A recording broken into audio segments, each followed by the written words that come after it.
तो hey guys me Abhishek Yadav सबैलाई अभि म्याजिक च्यानलमा स्वागत छ। तो सबैभन्दा पहिला हामी कुरा गर्ने गइरहेको छ आजको लेटेस्ट न्यूज। अहिले 2:12 पोखराको आसपासमा भएको भूकम्पको धक्का महसुस भएको थियो, त्यो हाम्रो न्यूजले जनाएको छ। तो जब हामी अर्को न्यूज थियो, त्यो न्यूज चाहिँ सर्लाही जिल्लाबाट हो। सर्लाहीको एकजना सुन व्यवसायीले उसको पसलमा सुन नकिन्नको कारणले एकजना पर्साको तस्लिम अन्सारीको छोरीको बिहे थियो। त्यो चाहिँ उसको राजेन्द्र शाहको सुनको पसलमा सुन नकिन्नको कारणले उनलाई चाहिँ सुँगुरको खोरमा भोकेर राख्यो। त्यो न्युज चाहिँ हाम्रो डिएसपी राजेश राईले दिनुभयो। त्यो कार्यक्रममा 6 जना मान्छे पक्राउ परेको छ। बाँकी इन्भेस्टिगेसन जारी छ, अहिले चलिरहेछ। अपडेट भएर म हजुरहरूलाई अपडेट दिइहाल्छु। त्यसको लागि हजुरहरू यो च्यानललाई सब्स्क्राइब गर्नु होला। Latest news provide.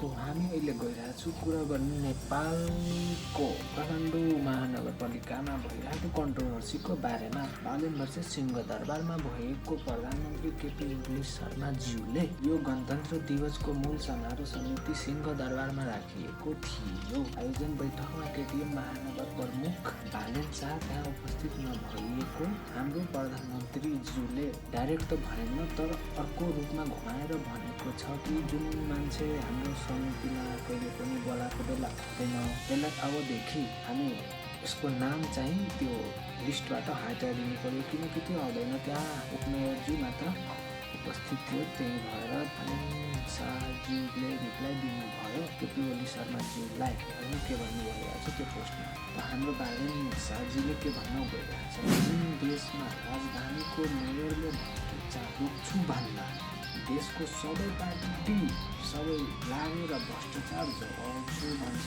त्यो नायकको कार्यक्रममा गइदिनु पर्दैन, त्यो भनेछ त्यो बालेनले। सोरी केपीले, I don't support to corrupt system. त्यसको लागि हजुरहरू यो च्यानललाई सब्स्क्राइब गर्नु होला।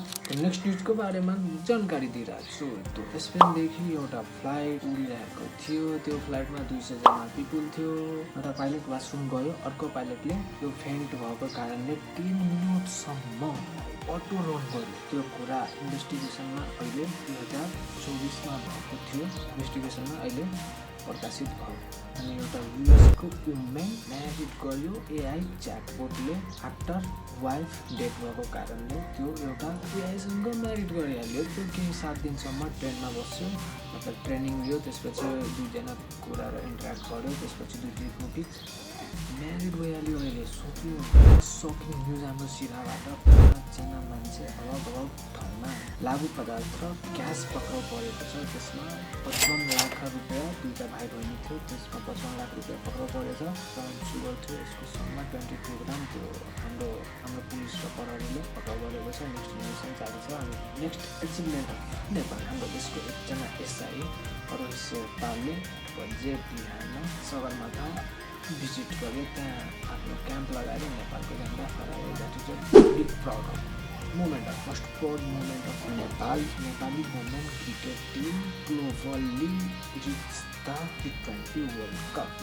नेपाल वर्सेस युएको म्याच थियो, त्यसमा हाम्रो क्रिकेटले जित गर्यो। यसमा युएले 115 को टार्गेट दिनुभएको थियो। यो रन चाहिँ हाम्रो नेपालको प्लेयरहरू 19 ओभर 3 बलमा रन्चेस गरेर T20 वर्ल्ड कपमा क्वालिफाई गर्यो। Congratulation of our Nepal women team. Next न्युजको बारेमा गर्न गइरहेको छु। नेपाली पपुलर डान्सर कविता नेपाली आज successful reach the water best. यस्तै न्युजहरूको बारेमा जानकारी गर्नको लागि हामीलाई सब्स्क्राइब गर्नुहोस्, च्यानललाई बेल आइकनलाई दबा अलर्ट अन गर्नु।